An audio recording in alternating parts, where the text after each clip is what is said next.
네, 키워드 포착 시작합니다. 오늘도 쿠키뉴스의 심유철 기자 나와 있습니다. 안녕하세요. 안녕하세요. 쿠키뉴스 심유철 기자입니다. 네, 오늘 키워드는 무엇인가요?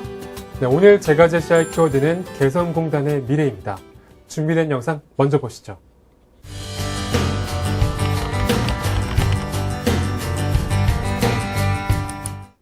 남북교류와 상호협력의 의미로 만들어진 개성공단. 5만 5천여 명에 달한 북한 근로자들의 생계터전이자 124개 남측 중소기업의 회생과 역전의 희망이던 바로 그곳. 개성시 봉동리는 이제 유령도시가 되었습니다. 지난해 2월 10일 갑작스럽게 개성공단 폐쇄가 결정되고 그 후 1년이 지났지만 입주기업들은 그간의 손해와 앞으로의 피해에 대해 정부의 보상에 의지할 수밖에 없는 처지입니다. 하지만 그마저도 통일부와 입주기업들의 입장은 엇갈리고 있는데요. 더욱 암담한 것은 1년이 지난 지금도 가동 재개에 대한 희망을 기약하기 어려운 현실이라는 점입니다. 과연 개성공단의 미래는 어떻게 될지 관련 내용 기획 취재팀에서 취재했습니다. 네, 2월 10일로 개성공단 폐쇄 1년을 맞았습니다. 공단 폐쇄 1년, 우리가 얻은 것과 잃은 것은 무엇인지 오늘 자세히 또 냉정하게 따져보도록 하겠습니다. 심 기자, 우선 폐쇄 후에도 남북 상황이 크게 달라지지는 않았어요? 오히려 개성공단이 폐쇄된 이후에 남북관계는 더 악화됐습니다. 북핵 상황도 최악으로 치닫고 있고요. 북한 핵실험 여파로 공단을 닫았는데 한반도 정세는 호전될 기미조차 보이지 않고 있습니다. 이렇게 되면 개성공단 재개의 희망은 더욱 낮아질 수밖에 없습니다. 네, 개성공단은 누군가에게는 삶의 터전이기도 했고 또 땀의 결실이기도 했고 희망의 메시지이기도 했는데요. 탄생 배경에 대해서 알아볼게요. 처음에 어떻게 개성공단 설립이 논의된 건가요? 네, 지난 2000년 6.15 공동선언 이후 남북 교류 협력의 하나로 2000년 8월 9일 남쪽의 현대 아산과 북쪽의 아태, 민경연간 개성공단 지구건설 운영에 관한 합의서를 체결하여서 공단 조성의 단초가 되었습니다. 그리고 2004년 12월 15일 개성공단의 공장이 가동되면서 제품 생산이 시작됐습니다. 네, 그 후 개성공단은 남북 경제협력의 상징으로 자리 잡으면서 10년간 역사를 이어갔습니다. 하지만 중단됐던 경우도 있었죠? 예, 2009년과 2013년에 운영이 잠시 중단된 적이 있습니다. 그러나 이번처럼 1년 동안 가동이 중단된 적은 없었습니다. 최장기간 중단 기록인데요. 개성공단은 그동안 숱한 남북 압제를 거치면서도 끊임없이 생존했었습니다. 2013년 4월에는 같은 해 9월 운영이 중단된 지 5개월여 만에 재가동에 들어가기도 했습니다. 네, 갑작스럽게 가동이 중단되면서 우리 입주기업들은 생산 공장을 잃는 피해를 입었습니다. 피해 상황에 대한 내용은 잠시 후에 짚어보도록 하고요. 폐쇄 배경부터 알아볼게요. 몇 번 이전에도 위기가 있긴 했는데 작년에는 왜 이런 결정이 난 건가요? 네, 지난해 북한이 단행한 4차 핵실험과 장거리 미사일 발사를 이유로 정부는 개성공단 폐쇄 결정을 내렸습니다. 북한의 핵 보유에 박근혜 정부도 대북정책 전면 중단이라는 초강수로 맞대응한 건데요. 이후 북한도 개성공단을 폐쇄하고 해당 지역을 군사지역으로 선포했습니다. 그러니까 개성공단 폐쇄는 김정은 체제의 핵포기 불가라는 입장에 맞서는 우리 정부의 정책이었던 거죠? 네, 그렇습니다. 남북관계의 최후 보루던 개성공단을 남측이 먼저 닫음으로써 김정은이 핵 질주를 계속하는 한 남북관계는 더는 불가능하다는 최후 통첩을 보낸 것이기도 합니다. 아울러 국제사회의 대북제재라는 압박 국면을 흔들림 없이 유지하겠다는 한국 정부의 의지를 보여주는 것이기도 했습니다. 유엔 안전보장이사회 결의 2270호를 앞세운 대북제재의 일관된 실행 의지를 입증한 것이기도 하고요. 네. 그럼 그 이후 1년간의 상황도 살펴보겠습니다. 앞서도 잠시 언급을 했지만 개성공단이 폐쇄된 이후에 남북 간의 분위기가 좀 달라졌습니까? 그렇지 않습니다. 북한은 곧바로 5차 핵실험을 강행했고요. 무수단 미사일 발사와 잠수함 발사, 탄도미사일 시험 등 핵과 미사일 위협을 더욱 고조해 왔습니다. 개성공단 폐쇄 1년을 맞은 지금 북한의 핵 질주는 전혀 멈추지 않고 있고요. 오히려 그 속도와 일정이 더 빨라지고 있어 보입니다. 네, 대북 제재를 통해서 북한의 핵 도발을 막겠다는 애초의 목표는 사실상 이뤄지지 않은 셈인데요. 이 사이에서 우리 입주 기업들의 피해가 큽니다. 이 부분 짚어볼게요. 피해 규모가 어느 정도 됩니까? 네, 개성공단 기업협회 비상대책위원회가 조사한 피해액은 자체 추산 1조 원 수준의 직접 손실과 5천억 이상의 영업 손실이라고 주장했습니다. 투자자산 5,936억 원, 유동자산 2,452억 원, 위약금 1,484억 원 등 총 1조 5,404억 원의 손실을 입었다고 밝혔습니다. 그야말로 어마어마한 피해를 입은 건데요. 이에 대해서 정부가 보상을 하겠다고 했어요. 이 피해 보상 잘 이루어지고 있나요? 피해 보상은 제대로 잘 이루어지고 있지 않았습니다. 남북협력기금의 집행 실무를 담당하고 있는 한국수출입은행이 지난해 말까지 개성공단 중단으로 인해 피해 지급 총액은 5,625억 원이었습니다. 그러니까 중단 조치가 내려질 당시 정부가 약속했던 신속한 지원과 적기 지원은 이루어지지 않은 거죠. 네, 피해 규모에 비해서 피해 지원 지급액은 3분의 1 수준밖에 되지 않는데요. 어떤 기준으로 지급이 되는 겁니까? 네, 특별자금대출 123개사에 728억 원, 또 개성공단 내 보유재산 피해에 대한 보완금 지급, 특별지원 등 총 4,887억 원, 또 개성공단 근로자 해고 방지를 위한 휴직수당 지원 9억 9천만 원 등 지난해 총 5,625억 원을 지원했다고 하는데요. 현재 정부는 기업당 70억 원 한도로 보험가입 기업 피해액이 90%를 지원했고, 또 기업당 35억 원 한도로 보험 미가입 기업 피해액의 45%를 지원, 또 기업당 22억 원 한도로 재고자산 피해액이 70%를 지원하고 있다고 밝혔습니다. 기업당 정해진 지원 한도가 있네요. 그럼 그 한도를 넘어서 피해를 입은 기업들은 어떻게 되는 거죠? 네, 보험금액 체결 한도 초과 기업은 12개의 기업이고요. 투자 피해액, 즉 보험 약관상 손실액은 1,307억 5천만 원입니다. 하지만 지급한 보험금과 피해 지원금은 929억 6,800만 원으로 377억 8,200만 원이 부족한 상태입니다.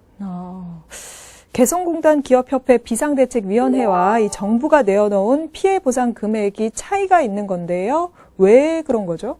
정부가 회계법인을 통해 확인한 피해액과 보상금이 다른 이유는 기업들의 실제 피해액과 신고액이 다르고 자산가치 산정과 보험 기준의 차이 때문인데요.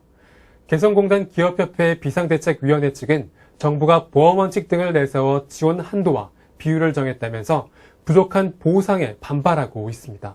네, 개성공단 중단 조치를 내린 건 우리 정부이기 때문에 피해와 보상금은 정부가 해줘야 할 것 같습니다. 모두 정부를 믿고 사업을 투자한 기업들이잖아요. 네, 그렇습니다. 모두 정부가 감당해야 할 몫이라고 볼 수 있습니다. 실제로 개성공단 기업 근로자가 공단 폐쇄 후 자금 압박을 견디지 못해 다량의 수면제를 복용해서 은독 자살을 시도한 적도 있었는데요.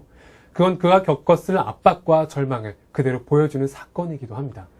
네, 너무 안타까운데요. 이렇게 피해가 늘어나다 보니까 손실보상과 관련해서 특별법을 제정하자는 움직임도 있습니다. 이 특별법 어떻게 되고 있습니까? 네, 지난해 7월 국회는 개성공단 입주기업 등의 피해 지원에 관한 특별법을 발의했습니다. 하지만 정부의 반대로 현재 계류 중인데요. 정부는 남북협력기금을 바탕으로 기업들을 지원해준 만큼 별도의 특별법 제정은 불필요하다는 입장을 고수하고 있었습니다. 통일부 관계자에 따르면 이미 현행법을 통한 지원이 이루어졌기 때문에 특별법을 만드는 것은 적절하지 않다는 겁니다.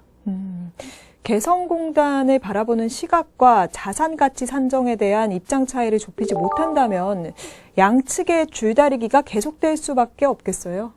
네, 정부는 지원이라고 하고 피해 업체들은 보상이라고 주장은 하는 점 등 정부와 피해 기업 간 해결 방식에 대한 접근 방법이 근본적으로 다르다는 점도 문제 해결을 어렵게 만드는 요인 중 하나입니다. 사실 피해를 입은 입주 기업들에 대한 보상 수준은 정당한 보상과는 차이가 있어야 합니다.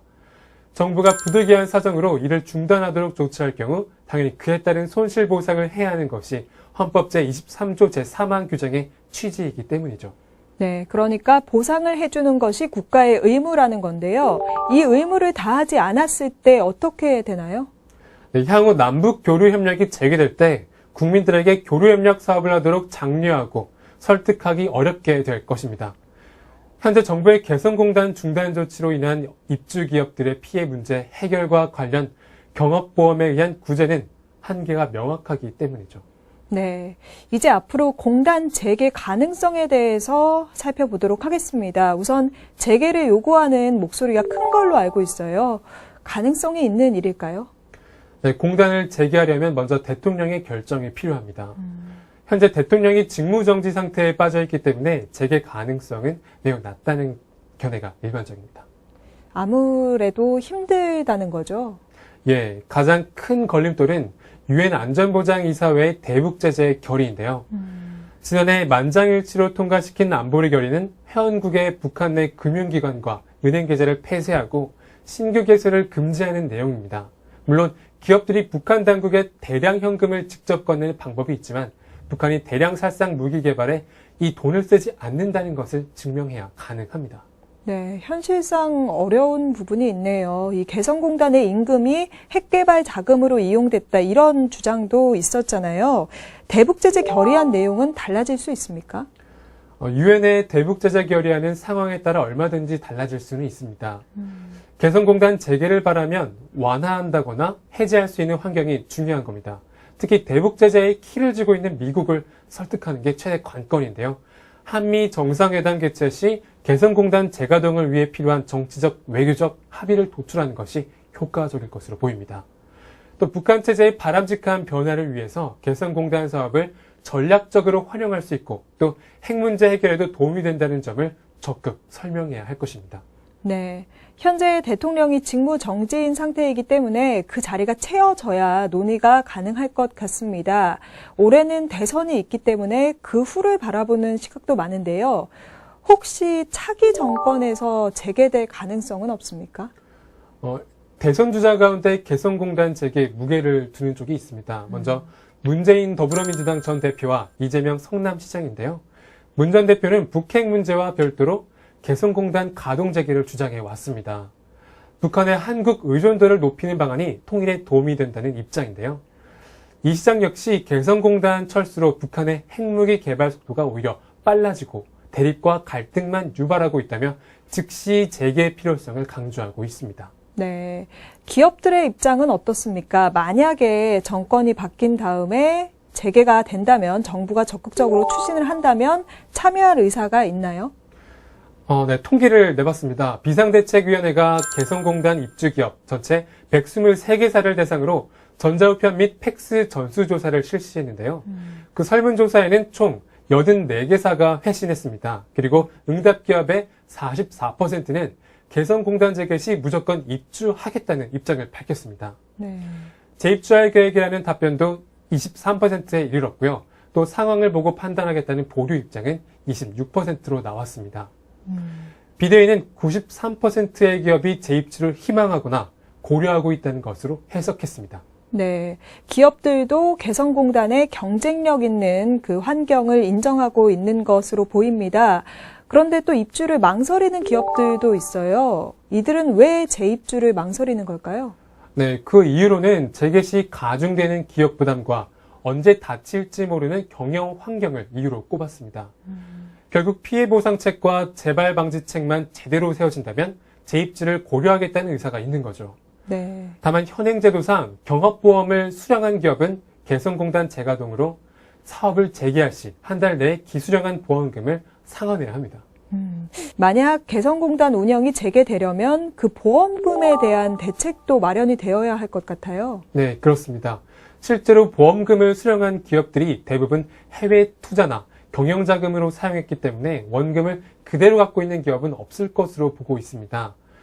재개될 경우 분할 상환이나 일종의 설비자금 대출 방식에 준하는 장기 분할 방식 같은 해법이 필요합니다. 네. 새 정부가 들어서면 당장 개성공단을 재개해야 한다 이런 목소리도 있지만 또 한반도를 둘러싼 긴장 구조도 여전히 존재합니다. 때문에 쉽지만은 않은 문제인데요. 개성공단 재개를 조급하게 요구하는 것보다는 근본적인 문제를 좀 들여다봐야 되지 않나 이런 생각이 들거든요. 네, 그렇습니다. 국제사회의 대북 압박 강도가 계속 높아지는데도 북한의 핵 그리고 미사일 위협은 오히려 더 커지고 있습니다. 개성공단 재개를 쉽게 논할 수 없는 상황인데요. 그런 구조에서 벗어날 전기를 마련하지 못하면 개성공단 가동 재개가 아니라 민족의 생존 자체가 문제가 될 수밖에 없는 상황이기 때문입니다. 그리고 또 이미 폐쇄된 개성공단은 어쩔 수 없으니 제2의 개성공단을 만들자는 목소리도 나오고 있어요. 예, 대선 주자 중 하나죠. 최근 지지율이 급등한 안희정 충남지사는 즉각적인 재개에 동의하면서도 국제사회와의 보폭을 맞출 필요가 있다고 주장했습니다. 특히 파주나 고성에 제2의 개성공단을 만들자는 제안을 하기도 했고요. 남경필 경기도지사 역시 과거 도지사의 공약으로 파주에 제2 개성공단 설치를 내건 바 있습니다. 중단 시 손실 우려가 큰 기업들의 자산을 안전하게 확보하기 위한 대안이라고 볼 수 있습니다. 제2의 개성공단 조성이 가능성이 있는 얘기입니까? 제2의 개성공단 조성의 경우 풀어야 할 문제가 적지 않다는 점에서는 현실성이 떨어진다는 지적이 같이 나오고 있습니다. 북측의 토지와 노동력, 그리고 남측의 자본과 기술력으로 결합된 개성공단 모델에서 토지가 남측 부담으로 이동하면 타산이 맞지 않게 되는 한계에 봉착하게 되는 거죠. 그렇게 차이가 많이 나나요? 예, 2015년 말 개성공단 토지 사용료 협상 타결액이 1제곱미터당 0.64달러인데요. 그 금액에 맞춰 토지를 국내에서 찾을 수는 없다는 겁니다. 또 개성공단 임금이 200달러, 약 22만 원이 채 안 되는 반면 국내 최저임금은 120만 원이기 때문에 그 격차를 넘어설 수 없다는 겁니다. 네, 개성공단은 가동을 중단한 지 1년이 넘었고 피해 기업과 정부는 입장 차이를 좁히지 못하고 있습니다. 대통령도 제 역할을 하지 못하는 상황이고요. 피해 기업들은 핵 개발에 부역한 기업들이다. 이런 불명예까지 짊어지게 됐는데요. 참 안타깝죠. 네, 개성공단 기업들은 손실을 보면서도 재하청을 통해 매출을 겨우 유지하고 있는 상황입니다. 베트남 등 동남아 국가로 공장 이전 등 활로를 찾고는 있지만 여전히 심각한 고통을 겪고 있습니다. 하루빨리 보상특별법을 제정해서 실질적인 피해 보상이 이루어져야 한다고 주장하고 있습니다. 애초에 책임지기로 약속한 건 우리 정부이기 때문인데요. 앞으로 더 많은 지원과 관심을 기울여야 할 것 같습니다. 네, 앞으로의 상황 지켜보겠습니다. 키워드 포착 오늘은 여기서 마칩니다. 신 기자 고맙습니다. 감사합니다.